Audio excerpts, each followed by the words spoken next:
So high বন্ধুরা, আজকে আমি বানাতে চলেছি পাস্তা। জলটাকে একটু গরম করে নিলাম, ওতে পাস্তা দিয়ে দিলাম, হালকা একটু নুন দিয়ে দিলাম, হালকা করে একটু তেল দিয়ে দিলাম।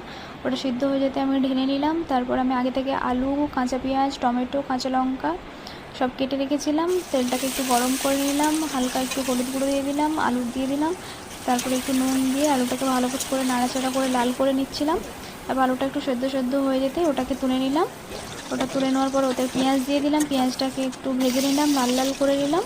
তারপর একটু কাঁচা লঙ্কা দিয়ে দিলাম, পাস্তা দিয়ে দিলাম, দিয়ে ওটাকেও একটু ভেজে নিলাম। ভেজে নিয়ে ওটাকে আবার তুলে নিয়ে তারপরে একটু টমেটো দিয়ে দিলাম, টমেটোতে একটু নুন দিয়ে ডিম দিয়ে ওটাকে নাড়াচাড়া করে ভালো করে ভেজে নিলাম। তারপর আমার যেগুলো ভাজা ছিল সেগুলোকে আবার ঢেলে দিলাম।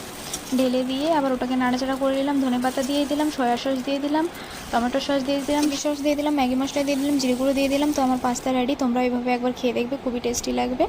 এটাকে এবার আমি ঢেলে নেব। এতে একটু কাঁচা পেঁয়াজ, শসা আর একটু সস দিয়ে খেয়ে নেবো। থ্যাংক